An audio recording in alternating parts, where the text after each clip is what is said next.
Hello दोस्तों, welcome back to our channel. तो जैसा कि हमने पिछले एपिसोड में देखा था, यू हाउ ने लिटिल स्नो क्वीन के साथ मिलकर मास्टर टाई को वहाँ पे हरा दिया था, जिसके साथ यू हाउ वहाँ पे कभी भी हाउटियन सेक्ट में आने जाने का चैलेंज भी जीत गया था। और यहीं से नेक्स्ट एपिसोड की शुरुआत होती है। तो एपिसोड की शुरुआत में हाउटियन सेक्ट के एक रूम का सीन दिखाया जाता है, जहाँ पे यू हाउ बैठा हुआ अपनी कल्टीवेशन कर रहा था। लेकिन तभी उसके रूम का दरवाजा खुलता है और वहाँ पे वंगडोंग की एंट्री होती है, जो कि वहाँ पे काफी ज्यादा एक्साइटेड दिखाई दे रहा था। वो वहाँ पे खुश होते हुए यू हाउ को बताता है, यू हाउ फाइनली मैं अपने मकसद में कामयाब हो ही गया। वंगडोंग की ये बात सुनकर हम देखते हैं कि यू हाउ भी वहाँ पे काफी ज्यादा खुश हो गया था और वो जल्दी से वंगडोंग के पास आकर वहाँ पे उससे सवाल करते हुए पूछता है, तो बताओ मुझे तुम्हें कौन सी नई सोल रिंग मिली है। यू हाउ का ये सवाल सुनकर हम देखते हैं कि वंगडोंग वहाँ पे उसके मजे लेते हुए कहता है कि वो एक सीक्रेट है, इसलिए मैं तुम्हें अभी के लिए उसके बारे में नहीं बता सकता। लेकिन हाँ, जब तुम सन मून रॉयल एम्पायर से वापस आ जाओगे तो तब तुम्हें मैं इसके बारे में जरूर बता दूंगा। वंगडोंग की ये बात सुनकर यू हाउ भी वहाँ पे उसके मजे लेते हुए कहता है कि अगर तुम मुझे नहीं बताना चाहते तो कोई बात नहीं, क्योंकि मेरे पास भी तुम्हें बताने के लिए एक सीक्रेट था। पर चलो छोड़ो, मैं भी अब तुम्हें उसके बारे में नहीं बताऊंगा। मैं भी अब तुम्हें अपने सीक्रेट के बारे में तभी बताऊंगा जब मैं सन मून रॉयल एम्पायर से वापस आऊंगा। यू हाउ की ये बात सुनकर हम देखते हैं कि वंगडोंग को वहाँ पे उसके ऊपर काफी ज्यादा गुस्सा आने लगता है। और जैसे ही वंगडोंग वहाँ पे गुस्से से चिल्लाते हुए यू हाउ से कुछ कहने की कोशिश करता है तो यू हाउ वहाँ पे हंसते हुए उसे कहता है कि रुको रुको, मैं तो बस मजाक कर रहा था।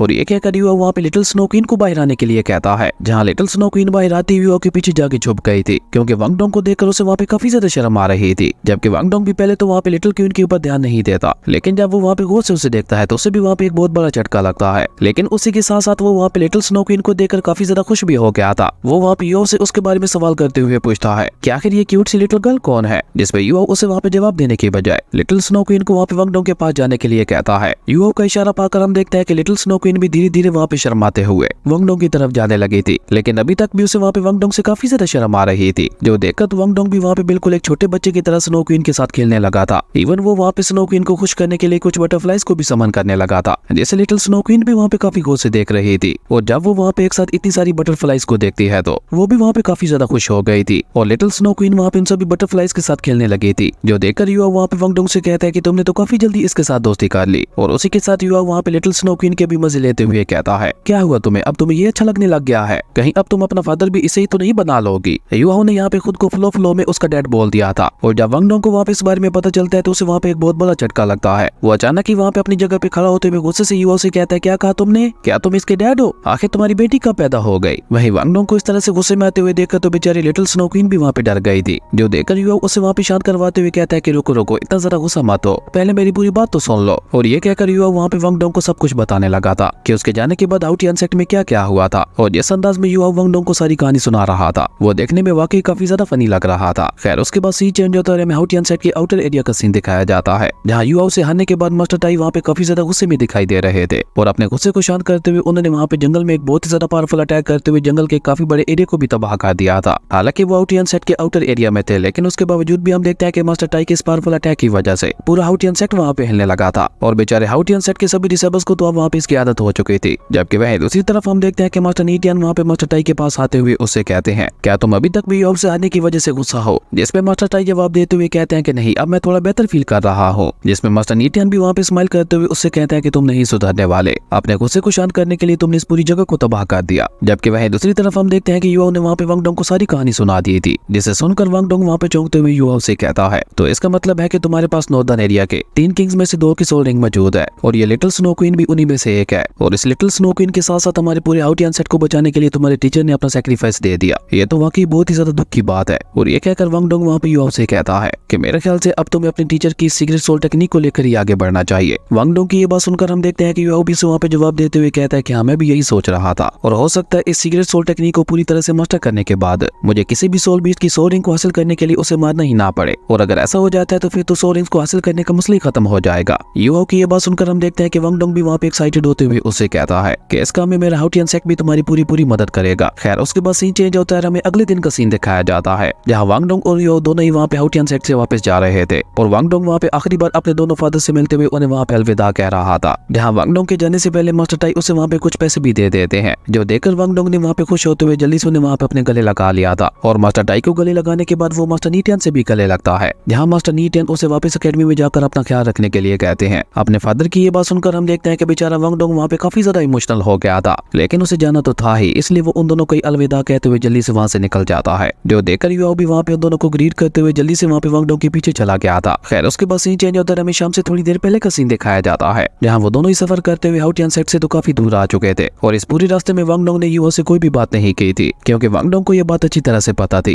कि अभी थोड़ी देर बाद उन दोनों को वहाँ पे एक बार फिर से बिछड़ना पड़ेगा, और इसी वजह से वांग डोंग वहाँ पे काफी ज्यादा उदास दिखाई दे रहा था। जबकि वहीं दूसरी तरफ हम देखते हैं कि यूहो को भी ये बात काफी ज्यादा परेशान कर रही थी कि आखिर पूरे रास्ते में वांग डोंग ने उसके साथ कोई बात क्यों नहीं की। पर तभी अचानक ही वांग डोंग वहाँ पे एक जगह पे रुकते हुए यूहो से कहता है कि मेरे ख्याल से अब हम लोगों को यहाँ से अलग हो जाना चाहिए। वांग डोंग की ये बात सुनकर हम देखते हैं कि यूहो वहाँ पे स्माइल करते हुए उससे कहता है कि ओके ठीक है, और ये कहकर यूहो उसे वहाँ पे अलविदा कहते हुए चुपचाप वहाँ से जाने लगा था, जो देखकर जल्दी से वांग डोंग भी वहाँ पे अपना मुंह फेर लेता है। पर तभी अचानक ही वो वहाँ पे रुककर स्माइल करते हुए यूहो से कहता है कि मैं तुम्हारा शेरक एकेडमी में इंतजार करूंगा, और हो सकता है कि जब तुम वापस शेरक एकेडमी में आओ तो तुम्हें मेरी सिस्टर से भी मिलने का मौका मिले। और ये कहते कहते हम देखते हैं कि बेचारा वांग डोंग वहाँ पे इतना ज्यादा शर्मा गया था कि वो जल्दी से वहाँ से भाग जाता है। हालांकि यूहो को भी ये बात थोड़ी अजीब लगती है, लेकिन वो इस सबको इग्नोर करते हुए चुपचाप वहाँ से जाने लगा था। वहीं वांग डोंग वहाँ से काफी आगे आने के बाद जब पीछे मुड़कर देखता है तो वो देखता है कि यूहो चुपचाप वहाँ से जा रहा था, जो देखकर तो बेचारा वांग डोंग वहाँ पे एक बार फिर से काफी ज्यादा उदास हो जाता है। लेकिन तभी वो वहाँ पे मास्टर टाई की दी हुई पोटली को बाहर निकालता है, जिसे देते समय मास्टर टाई ने उसे बोला था कि तुम्हारे इस दोस्त ने हमारे टेस्ट को पास कर लिया है, और ये वाकई एक काफी ज्यादा अच्छा लड़का है, और अगर मुझे फ्यूचर में मौका मिले तो मैं इसे जरूर अपना डिसेबल बनाना चाहूंगा। अपने फादर्स की सारी बातें याद करके हम देखते हैं कि वांग डोंग को वहाँ पे अपने मन ही मन में काफी ज्यादा खुशी हो रही थी, लेकिन उसी के साथ साथ उसे वहाँ पे यूहो के ऊपर काफी ज्यादा गुस्सा भी आ रहा था, क्योंकि उसने जाने से पहले एक बार भी वांग डोंग को अच्छी तरह से अलविदा नहीं कहा था। इसलिए वांग डोंग वहाँ पे गुस्से से चिल्लाते हुए कहता है कि तुम हमेशा बेवकूफ के बेवकूफ ही रहोगे। अब धीरे धीरे वांग डोंग की लड़कियों वाली फीलिंग्स कुछ ज्यादा ही जागने लगी थी। जबकि वहीं दूसरी तरफ हम देखते हैं कि वांग डोंग के चिल्लाने की वजह से यूहो के सर के ऊपर एक एप्पल आके गिरता है, जिसे देखकर तो बेचारा यूहो भी वहाँ पे कंफ्यूज होते हुए खुद से ही कहने लगा था कि आखिर ये एप्पल मेरे सर के ऊपर कहाँ से आके गिरा। खैर यूहो वहाँ पे इस बात को इग्नोर करता हुआ सीधा वहाँ पे सन मून रॉयल एकेडमी के अंदर आ जाता है, जहाँ आते साथ ही हम देखते हैं कि अब यूहो ने वहाँ पे अपनी और भी ज्यादा हार्ड प्रैक्टिस शुरू कर दी थी। इवन मास्टर जीमन की क्लास के काफी सारे डिसेबल्स अब उसके दोस्त भी बन चुके थे, पर यूहो को सबसे ज्यादा मतलब नहीं था। वो तो बस अपना पूरा ध्यान अपनी ट्रेनिंग के ऊपर ही लगा रहा था। जहाँ दिन में वो मास्टर जीमन से ट्रेनिंग लिया करता था, तो रात को अकेले में वो केटाओ के साथ मिलकर एक सीक्रेट सोल गाइडेंस वेपन भी बना रहा था। और इसी तरह देखते ही देखते दिन रात में और रात महीनों में गुजरने लगी थी। और इस बीच हम देखते हैं कि मास्टर जीमन यूहो के और भी ज्यादा क्लोज आ गए थे, क्योंकि यूहो जैसे टैलेंटेड डिसेबल उन्होंने अपनी लाइफ में आज तक कभी नहीं देखा था। खैर इसी तरह देखते ही देखते अब वहाँ पे एक्सचेंजिंग प्रोग्राम भी खत्म होने को आ गया था। अब बस एक दिन ही बचा था, और उसके बाद यूहो अपनी शेरक एकेडमी में वापस जाने वाला था। और ये जानकर ही हम देखते हैं कि यूहो वहाँ पे काफी ज्यादा खुश दिखाई दे रहा था। वो वहाँ पे खुश होते हुए अपने मन में कहता है कि मुझे अपने सभी दोस्तों से मिले हुए पूरे 2.5 साल का समय गुजर गया, न जाने वो सभी कैसे होंगे और उन्होंने कितना ज्यादा इंप्रूव किया होगा। और ये कहकर यूहो वहाँ पे अपनी शेरक एकेडमी वाली यूनिफॉर्म को देखते हुए कहता है, शेरक एकेडमी मैं वापस आ रहा हूँ। और ये कहकर जैसे यूहो वहाँ पे अपने रूम से बाहर आता है तो उसकी नजर वहाँ पे बाहर खड़े हुए जू चैंग के ऊपर पड़ती है, जो कि वहाँ पे खड़ा होकर यूहो का इंतजार कर रहा था। जिसे देखकर यूहो वहाँ पे उसे सवाल करते हुए पूछता है, क्या तुम यहाँ पे मेरे लिए आए हो? लेकिन जू चैंग उसे वहाँ पे जवाब देने के बजाय उसके यूनिफॉर्म को देखते हुए कहता है, क्या तुम इस यूनिफॉर्म में आने वाले हो? असल में जू चैंग ने पहले यूहो को चैलेंज कर दिया था कि वो जाने से पहले एक बार फिर से यूहो के साथ फाइट करना चाहता है, जिसे यूहो ने भी खुशी खुशी एक्सेप्ट कर लिया था। वहीं जू चैंग की ये बात सुनकर यूहो उसे वहाँ पे जवाब देते हुए कहता है कि हाँ ये मेरी शेरक एकेडमी का यूनिफॉर्म है, और क्योंकि एक्सचेंजिंग प्रोग्राम कल खत्म होने वाला है तो मैं यही पहनकर यहाँ से जाऊंगा। यूहो की ये बात सुनकर हम देखते हैं कि जू चैंग वहाँ पे उसे कहता है कि हमारी आखिरी बैटल में मैंने तुमसे काफी कुछ सीखा था, और इस बार भी मैं चाहता हूँ कि तुम अपना पूरा दम लगाते हुए मेरे साथ फाइट करना। और ये कहकर वो वहाँ पे यूहो से रिक्वेस्ट करते हुए उसे ग्रीट करता है, जिसके लिए हम देखते हैं कि यूहो भी वहाँ पे मान गया था। जिसके बाद वो दोनों ही वहाँ से होते हुए एक जंगल टाइप के एरिया के अंदर आ जाते हैं, और वहाँ पे आते साथ ही जू चैंग ने अपनी सोर्ड को बाहर निकाल लिया था, जो देखकर यूहो भी खुद को वहाँ पे उसके साथ फाइट करने के लिए तैयार करने लगता है। लेकिन इसी बीच हम देखते हैं कि जू चैंग अपनी सभी सोर्ड रिंग्स को बाहर निकालते हुए वहाँ पे यूहो के ऊपर हमला करने के लिए भी रेडी हो चुका था। और यूहो वहाँ पे कुछ समय पाते उससे पहले हम देखते हैं कि जू चैंग वहाँ पे बहुत ही तेजी से यूहो के ऊपर हमला करने के लिए आगे बढ़ता है। और हम देखते हैं कि जू चैंग की स्पीड यहाँ पे इतनी ज्यादा फास्ट थी कि बेचारा यूहो वहाँ पे कुछ समय पाते उससे पहले ही हम देखते हैं कि जू चैंग उसके पीछे पहुंच चुका था, और उसी के साथ साथ उसने वहाँ पे अपनी सोर्ड का इस्तेमाल करते हुए यूहो के ऊपर अटैक भी कर दिया था, जो देखकर अचानक यूहो के फेस के ऊपर भी स्माइल आ जाती है। असल में ये तो बस यूहो का एक इल्यूजन था, जबकि उसने जू चैंग के अटैक को अपनी तरफ आते हुए देखकर जल्दी से स्नो क्वीन की थल सोर्डिंग की पावर का इस्तेमाल करते हुए वहाँ पे अपनी आइस सोर्ड को बाहर निकाल लिया था, जिसके अंदर आइस एक्सट्रीम की पावर थी, और उसकी मदद से यूहो वहाँ पे जू चैंग के ऊपर हमला भी कर देता है। लेकिन जू चैंग भी वहाँ पे उसके हमले के लिए पूरी तरह से रेडी था, लेकिन उसके बावजूद भी हम देखते हैं कि यूहो का ये अटैक इतना ज्यादा पावरफुल था कि उसके इम्पैक्ट की वजह से जू चैंग वहाँ पे खिसकता हुआ काफी पीछे चला गया था। और ये बात भी वहाँ पे जू चैंग के लिए किसी बहुत बड़े झटके से कम नहीं थी। उसे वहाँ पे यकीन ही नहीं हो रहा था कि वो सोर्ड फाइट के मामले में यूहो से हार रहा है। खैर उसके बाद हमें वहाँ पे उन दोनों के दरमियान एक बहुत ही खतरनाक लेवल की सोर्ड फाइट देखने को मिलती है, जहाँ वो दोनों ही लगातार एक दूसरे के ऊपर अटैक करते हुए वहाँ पे एक दूसरे को हराने की कोशिश कर रहे थे। और इसी तरह वहाँ पे आपस में फाइट करते करते उन दोनों की स्पीड वहाँ पे इतनी ज्यादा बढ़ चुकी थी कि वो दोनों ही वहाँ पे सही से दिखाई भी नहीं दे रहे थे। और तभी अचानक ही वो दोनों ही वहाँ पे एक दूसरे के ऊपर अपने सबसे पावरफुल अटैक्स का इस्तेमाल करते हैं, जहाँ जैसे ही उन दोनों के अटैक्स आपस में टकराते हैं तो हम देखते हैं कि अचानक ही वहाँ पे काफी ज्यादा पावरफुल शॉक वेव्स निकलने लगे थे।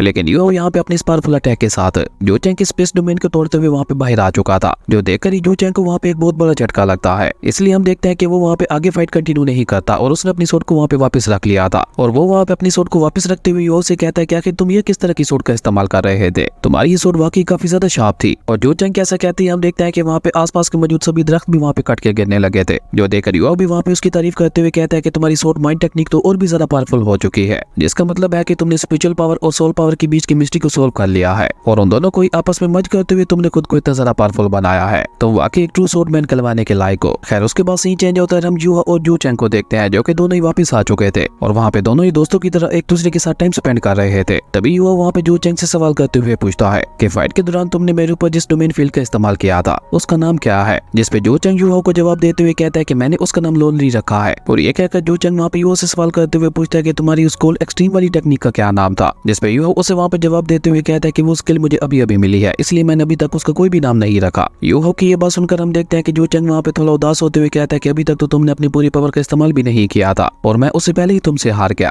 जू चैंग की ये बात सुनकर हम देखते हैं कि युवा उसे वहाँ पे तसल्ली देते हुए कहता है कि तुम फिक्र मत करो, हमारे बीच जो फाइट हुई थी उसमें टाई हुआ है और वैसे भी अभी तक तुम्हारी डोमेन फील्ड पूरी तरह से कंप्लीट नहीं हुई। जब तुम उसे पूरी तरह से मास्टर कर लोगे तो मुझे पूरे यकीन है कि उसके बाद मुझे भी तुम्हारे साथ फाइट करने में काफी ज्यादा परेशानी का सामना करना पड़ेगा। युवा की ये बात सुनकर हम देखते हैं कि जू चैंग उससे कहता है कि मुझे झूठी तसल्ली देने की कोशिश मत करो, मैं तुम्हारे और अपने बीच के पावर लेवल के गैप को अच्छी तरह से जानता हूँ और तुम फिक्र मत करो, मैं डिमोटिवेट नहीं हो रहा, क्योंकि यही तो इकलौती ऐसी चीज है जो कि मुझे और भी ज्यादा ताकतवर बनने के लिए मोटिवेट करती है। और ये कहकर जू चैंग वहाँ से जाते हुए युवा से कहता है मैं उम्मीद करता हूँ कि हम दोनों को फ्यूचर में भी फाइट करने का मौका जरूर मिलेगा। और ये कहकर जू चैंग वहाँ पे युवा को अलविदा कहकर वहाँ से जाने लगा था, जिसे जाते हुए देखकर युवा वहाँ पे पीछे से उससे कहता है कि मेरी शर्क एकेडमी के अंदर मुझसे भी ज्यादा पावरफुल लोग मौजूद है, इसलिए अगर तुम्हें कभी भी मेरे साथ फाइट करने का दिल करे तो मेरी शर्क एकेडमी के दरवाजे हमेशा तुम्हारे लिए खुले रहेंगे, तुम कभी भी मुझे चैलेंज करने के लिए वहाँ पे आ सकते हो। और ये कहकर युवा वहाँ पे अपने मन में कहता है जू चैंग मानना पड़ेगा, वाकई तुम्हारी विल पावर काफी ज्यादा स्ट्रॉन्ग है, तुम्हारी विल पावर ने मेरे ऊपर भी काफी ज्यादा गहरा असर छोड़ा है, अब तो मैं भी खुद को जल्द से जल्द पावरफुल बनाऊंगा। और ये कहते कहते अचानक वहाँ पे युवा को याद आता है कि उसे तो टीचर जिमन को वहाँ पे रिपोर्ट करने जाना था और यही सोचकर युवा वहाँ पे और ज्यादा देर ना करते हुए जल्दी से वहाँ से टीचर जिमन से मिलने के लिए चला गया था। वहीं दूसरी तरफ हम देखते हैं कि मास्टर जिंग ऊपर से खड़े होकर उसके ऊपर नजर रखे हुए थे। खैर उसके बाद सीन चेंज होता है, हम युवा को देखते हैं जो कि फाइनली मास्टर जिमन के पास आ चुका था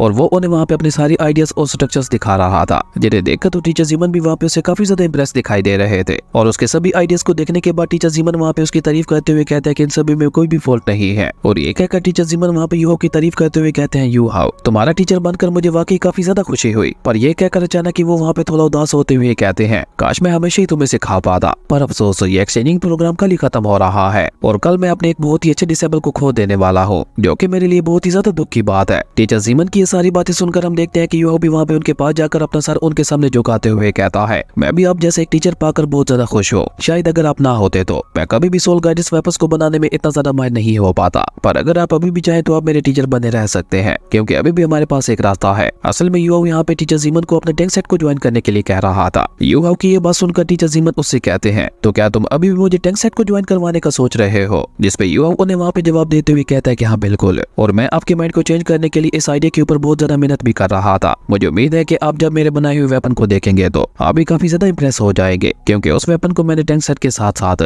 सोल गाइडेंस टेक्नोलॉजी का इस्तेमाल करते हुए बनाया है, लेकिन उसे दिखाने से पहले मैं चाहता हूँ कि आप मेरे ऊपर पूरा पूरा यकीन करें। और ये कहकर युवा वहाँ पे खुद ही अपने मन में कहता है कि जब से मैं स्नो क्वीन के साथ मर चुका हूँ तो मेरी मेंटल पावर काफी ज्यादा बढ़ चुकी है, जिसके चलते मैं किसी को भी बहुत जल्द अपने यकीन में ले सकता हूँ। जबकि वहीं दूसरी तरफ हम देखते हैं कि युवा की ये बात सुनकर मास्टर जिमन के फेस के ऊपर एक स्माइल आ चुकी थी। वो आगे बढ़कर वहाँ पे युवा के शोल्डर के ऊपर हाथ रखते हुए उससे कहते हैं कि मैं पिछले काफी लंबे अरसे से तुम्हें पढ़ा रहा हूँ, इसलिए मैं तुम्हारे कैरेक्टर के बारे में अच्छी तरह से जानता हूँ कि तुम किस तरह के पर्सन हो। और हाँ, मैं ये भी जान गया हूँ कि अभी अभी तुम मुझे अपने यकीन में लेने के लिए अपनी मेंटल पावर का इस्तेमाल कर रहे थे। टीचर जिमन की ये बात सुनकर तो हम देखते हैं कि युवा के फेस पे भी स्माइल आ जाती है और वो वापस स्माइल करते हुए टीचर जिमन से कहता है कि मैं आपसे वादा करता हूँ कि मैं आपका ट्रस्ट कभी भी नहीं तोड़ूंगा। और ये कहकर युवा वहाँ पे अपनी मेंटल पावर का इस्तेमाल करते हुए टीचर जिमन को लेकर अपने सोल सी रेलम के अंदर आ गया था, जहाँ आते साथ ही टीचर जिमन की नजर वहाँ पे युवा के बनाए हुए उसी सीक्रेट वेपन के ऊपर पड़ती है, जैसे युवा ने टैंक सेट के सीक्रेट मेथड के साथ साथ सोल गाइडेंस की टेक्नोलॉजी का इस्तेमाल करते हुए बनाया था, जिसे देखकर टीचर जिमन वहाँ पे हैरान होते हुए कहते हैं कि ये तो एक लेवल 8 का वेपन है। नहीं नहीं, लेवल 8 नहीं बल्कि इसका तो लेवल 9 लग रहा है, पर ऐसा कैसे हो सकता है, ये तो इम्पॉसिबल है। लेवल 8 से ऊपर के जितने भी वेपन्स हैं उन्हें तो बहुत ही ज्यादा कड़ी सुरक्षा में रखा गया है और वो सारे के सारे वेपन्स खुद मास्टर जिंग के कंट्रोल में है। और ये कहकर टीचर जिमन वहाँ पे युवा से सवाल करते हुए पूछते हैं कि सब के बावजूद भी तुम्हें ये वेपन कहाँ से मिला। लेकिन ये कहते कहते टीचर जिमन को वहाँ पे कुछ याद आता है और ये बात याद करके तो उन्हें वहाँ पे पूरे 440 वोट का झटका लगता है। वो वहाँ पे हैरान होते हुए युवा से कहते हैं कि ये मत कहना कि इस वेपन को तुमने बनाया है। टीचर जीमन की ये बात सुनकर हम देखते हैं कि युवा वहाँ पे स्माइल करते हुए उनसे कहता है कि हाँ, इसे मैंने ही बनाया है और इसका नाम है गोस्ट सोरो।